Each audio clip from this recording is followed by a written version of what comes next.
cable broadcasters that you had the most contact with, the people involved? Yeah, well, since my job was deregulation of pay TV, originally I was involved with the people who were running the pay cable companies. One would be Ralph Baruch, who was one of the founders of Viacom, Jerry Levin, who was one of the original guys involved in home box office, and of course John Malone, who was a big cable operator.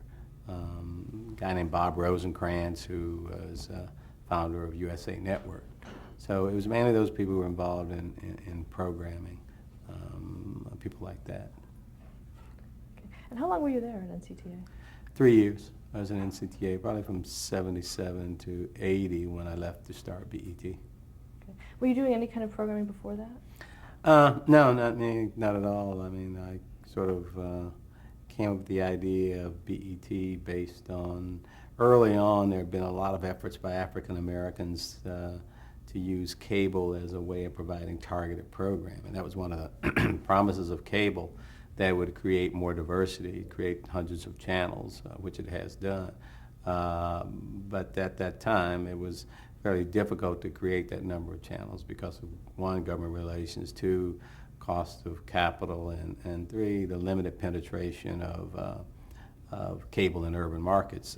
So cable was pretty much, during its early years, pay TV and retransmission of broadcast signals, and also replaying of old broadcast programs or other program that was produced that was not, that didn't have broad mass appeal.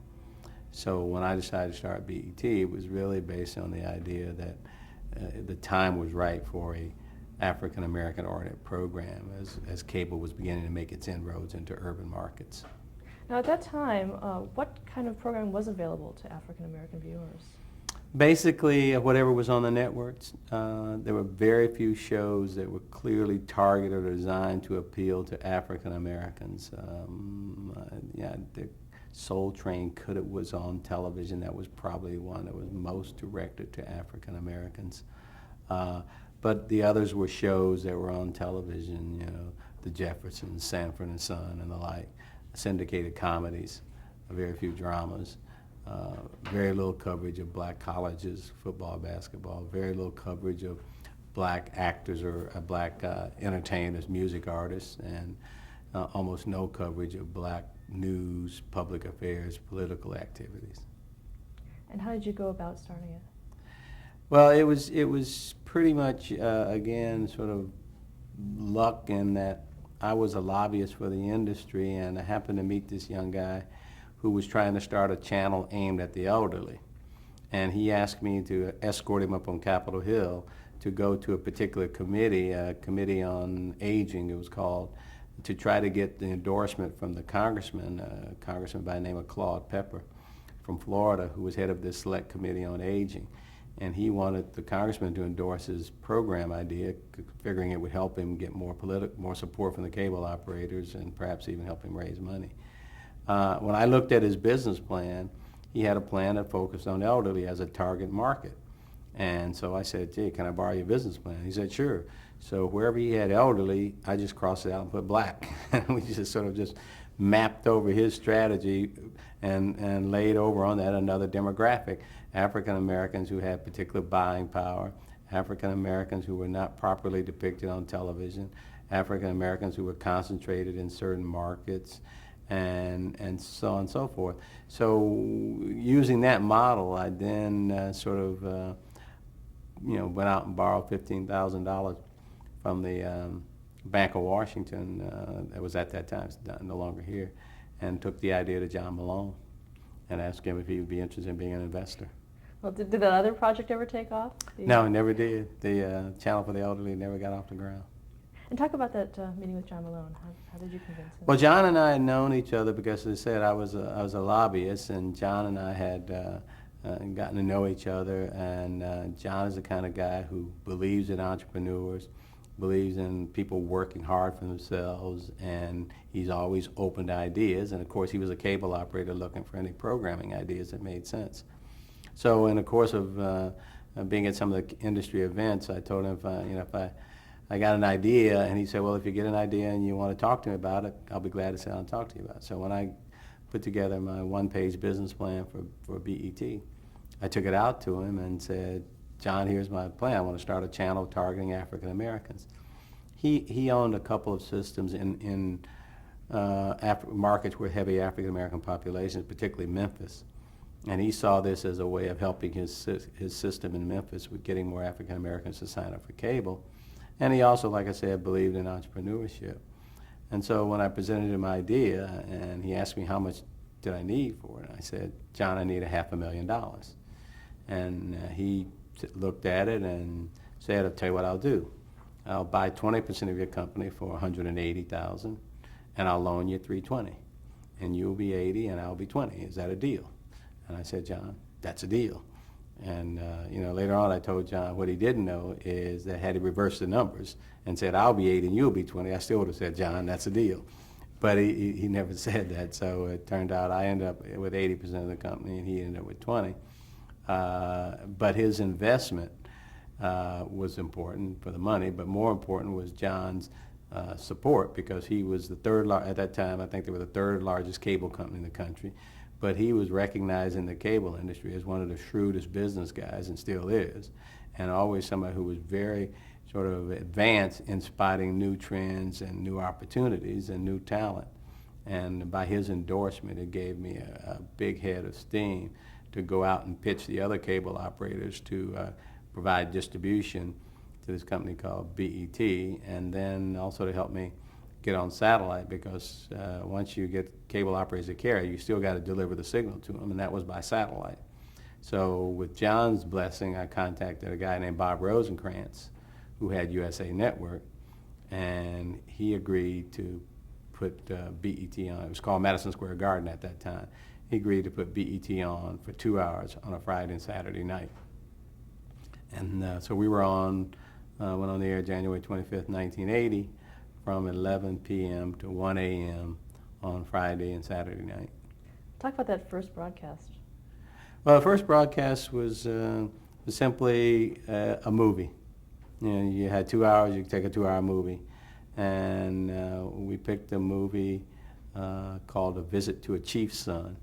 It was a movie about an a white kid who goes on a sort of photo safari with his father, meets an African kid, a son of an African tribal chieftain, and they sort of get to know one another while his father is in Africa. And it was sort of a perfectly politically correct movie at that time to present to cable operators, because again, most of the subscribers were in rural areas, and most of your cable operators didn't understand urban markets, and so you wanted to put something on in this business that wouldn't intimidate anybody, wouldn't create any kind of issue about what, quote, black entertainment was.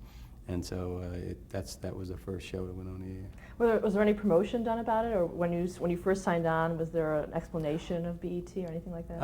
And it was on the back of, we sent out press releases to the cable operators knew about it, the viewers didn't, but it was on the back of Madison Square Garden Network. So when Madison Square Garden signed off at 11 o'clock, our logo came up, and there it was. So if you were a Madison Square Garden supporter, subscriber, you got it just by leaving your signal on. If you didn't want to see it, you turned it off. But it wasn't this wasn't like a big launch where you take out spend hundreds of thousands of dollars on advertising and newspapers and television and radio and so on. It was just, cable operators coming together to help create new opportunities.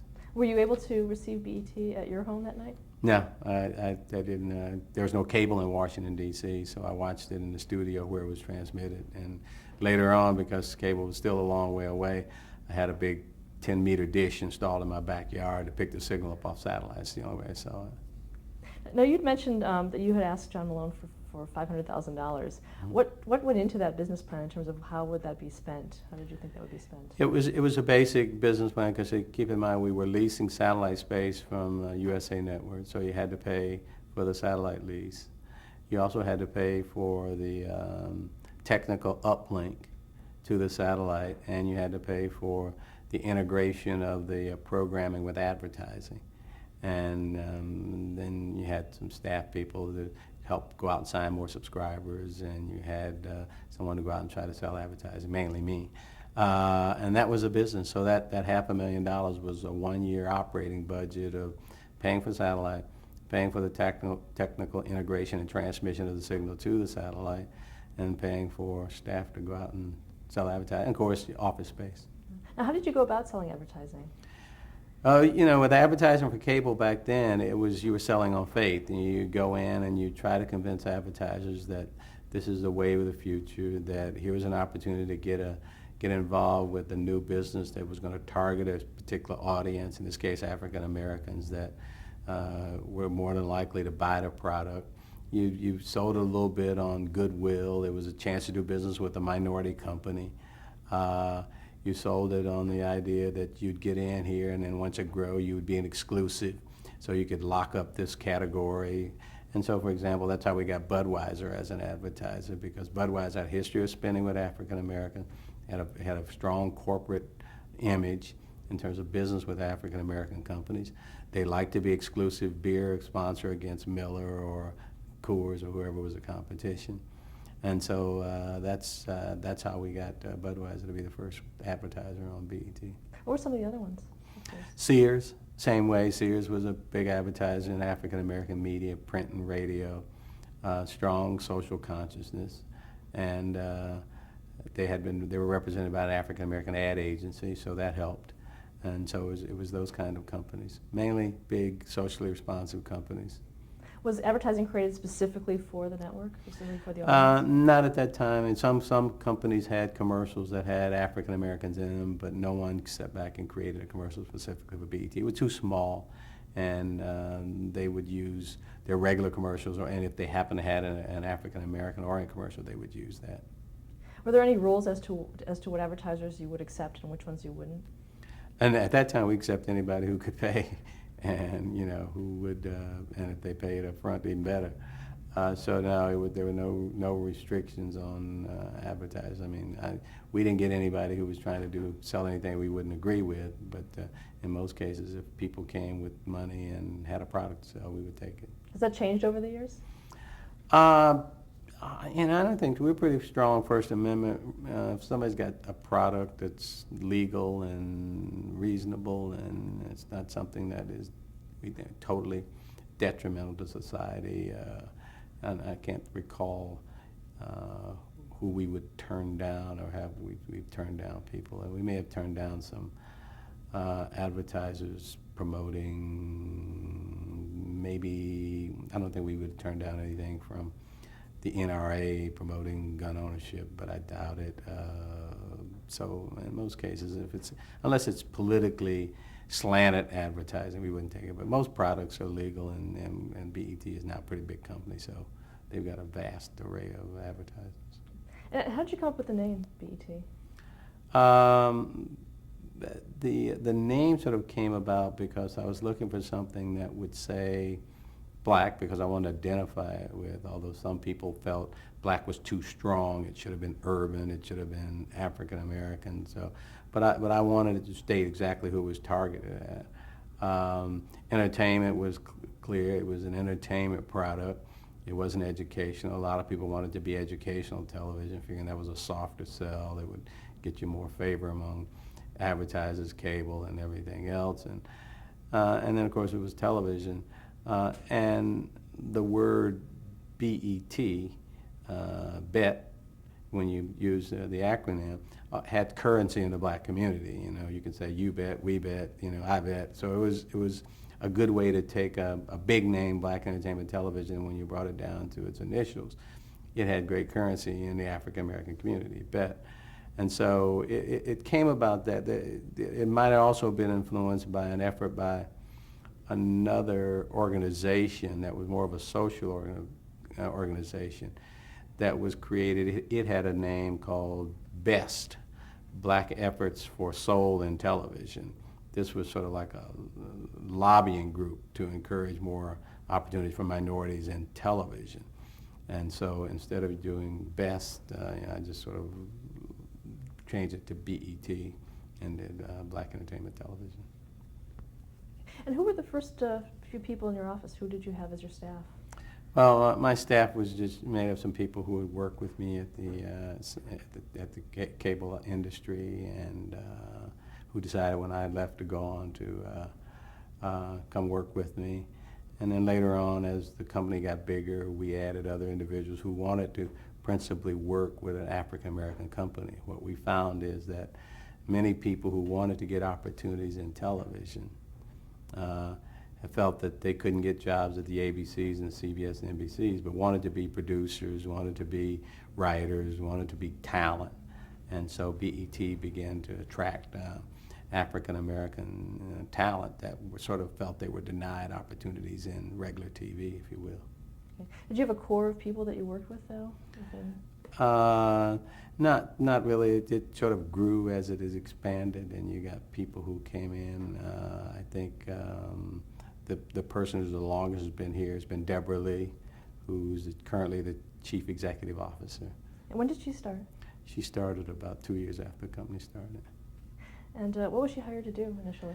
She was initially hired to be our general counsel, but later she ended up taking on every job that was necessary in the company. What did you see in her that? I think she left a law firm, took a pay cut to come and work for the company, and I think what I saw in her was that she never, even though she was a lawyer, and you would think a lawyer is saying, look, I'm a lawyer, I only do legal stuff and I only do high profile stuff.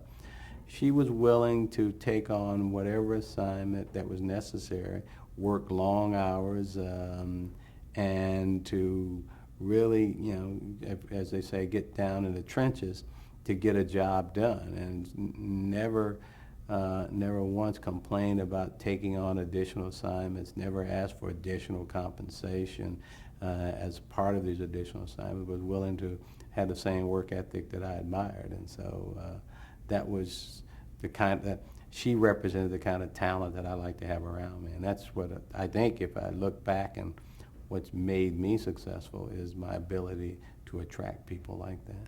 How do your leadership qualities differ?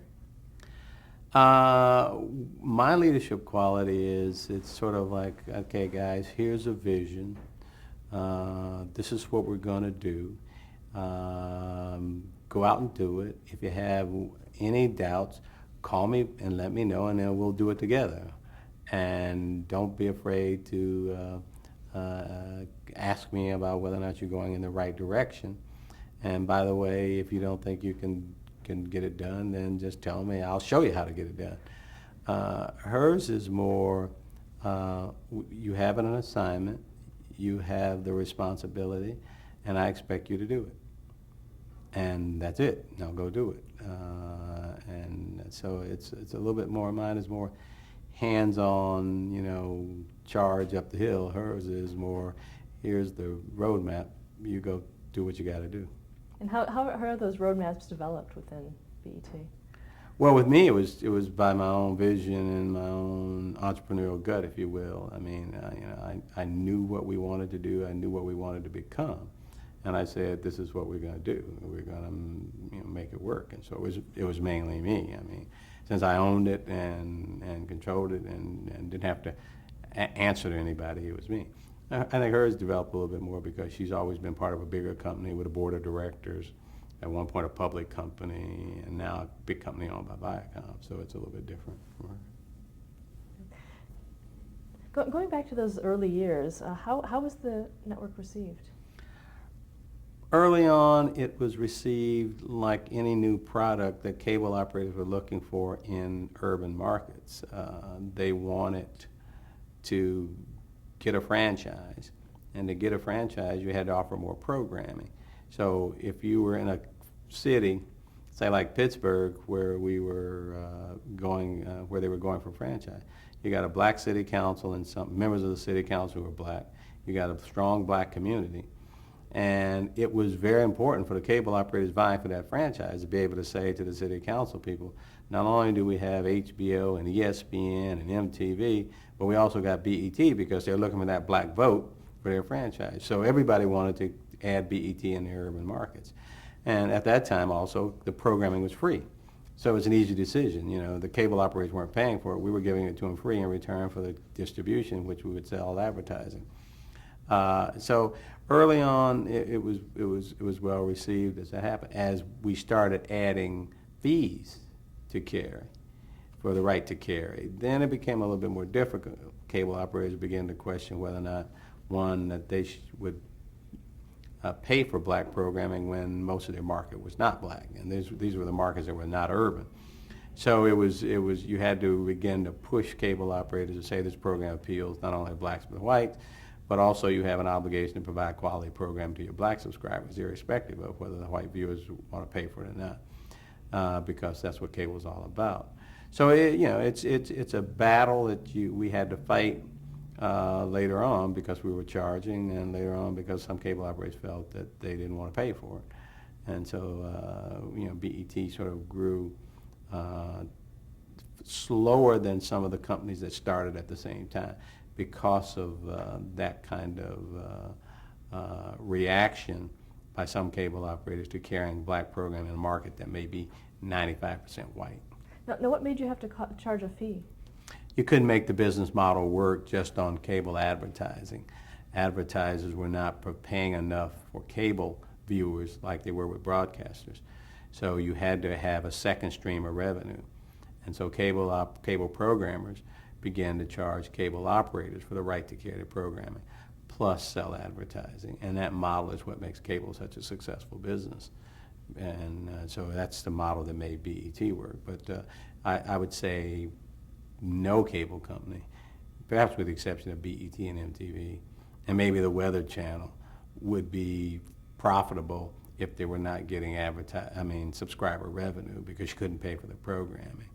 And so that's why that evolved. But BET was one of the last ones to start charging, because we realized we had an uphill battle getting carried anyway because we were black targeted. And we also were charging early on the lowest subscriber fee for that same reason. So we had those two issues to deal with, but over time we accomplished what we set out to do, which is to be treated like other cable programmers in terms of distribution and in terms of cost. And that's what made BET such a successful financial venture. Now, early on, what were some of the programming that you first had on? Well, our first programming was, the key to our programming, first of all, was mainly movies that were black-oriented movies that we could get that were not being shown on other television networks or on other cable companies. Gospel programming, principally produced out of Nashville by a guy named Bobby Jones, and black college football and basketball, and some black network sitcoms, and then some originally produced news, public affairs talk shows that we created out here in Washington, D.C., because it's a great public affairs town. All the elected officials were here. And so it's a combination of what we could, programming that we could buy that already existed, programming that could be produced, talk shows and studio shows, relatively inexpensive, and off-network product, movies and sitcoms. Now, do you remember the first program that was produced specifically for BT? I think the first one was probably Bobby Jones Gospel, was produced specifically for BET. And then later on it was Video Soul, which was our premier video show. Yeah, describe that show. It was just a copy of what was happening on the other video channels. MTV had their VJs, and the VJs would introduce videos and interview artists, and the artists would perform on the show from time to time. And Video Soul was the exact same model. We took a dominant, preeminent radio host in this market, a guy named Donnie Simpson, matched him up with a female co-host, and built a set and put the programming show. They would introduce videos, and then every now and then the talent would come on and talk about the videos or perform while there. Now, were you hands-on in terms of the productions as well? Early on, I was sort of hands-on. I mean, when you start a business, you are absolutely involved in every aspect of the business. I mean, I think I did in fact, I know I did every job that BET requires. I obviously was involved in getting cable operators to carry their programming, what we call affiliate relations. I was definitely involved in making decisions about buying program or selecting program, what program is going going all the way down to naming the shows, the talent. I was involved in doing halftime interviews during our black college football games with college presidents. I was involved in selling advertising and everything else and writing press releases. So yeah, I've probably done every job imaginable at BET, but that's what entrepreneurs do. And that's what makes it so exciting, that you can show that you know that you've done every job, so you can understand what everybody else is doing because you've done it yourself. And what was the public reaction to BET? The public reaction to BET was very positive. I mean, people, African Americans, have always wanted a network that provides content directed to African Americans on a targeted basis, give African Americans a chance to showcase their creativity, to talk about issues of primary concern to African Americans. So it was totally well received. It was received by the press as something important because it was a diversity issue. Politically, it was considered an important thing to do. And so it came about with a great reception for what it could be and what it could provide. Now, in 1980, I think it was 83, you went to 24 hours. All right. Was that a big step for you? It was a huge step. I mean, you couldn't be a cable operator, a cable programmer in reality unless you were 24 hours. All the other cable channels had gone 24 hours. So to be a part-time carriage, it was tough to sell it to cable operators. They had to find a channel to put it on. It was tough to justify a fee if you're only a part-time channel. Advertisers didn't want to be on a part-time channel. It was expensive to buy program if you're only going to show it within a certain time. So going 24 hours was absolutely the key to BET's success, and we wouldn't be around today if had we not gone 24 hours. And did you have a specific programming strategy? Yeah, principally, obviously, the program had to be targeted to African Americans, designed to appeal to the entertainment and emotional interests of African Americans for entertainment and information. So that was the key philosophy of the content. And then, of course, the program had to be at the right value proposition in order to be able to make the business profitable. So you couldn't go out and produce major dramas or major movies, or you couldn't pay huge rights fees for sports, or you couldn't sign talent at huge talent fees. So it had to be economically viable. It had to be targeted to African Americans. And it had to be, to some extent, different from what was already on television. Different not so much in that a football game is a football game, but if you're doing Grambling football, it's different from Notre Dame because Notre Dame is all over, Grambling is not. So it had to have that appeal. If you're going to do videos, well, there were a lot of video shows. Early on, during BET's infancy, MTV was not showing African American videos. They were just showing, they started out as a rock channel, so there weren't many rock videos by African Americans. And so the network had to be different in that sense, and that was consistent with its content. Talk a bit about the facilities. You opened a production facility in 1989? We opened this facility here in 1989, and it was, again, part of our growth strategy to control our own destiny, both in terms of content, technology, and ability to sort of centrally locate our programming and our distribution in one place. Okay, let's stop here to change the tape. Okay. Well, we've got about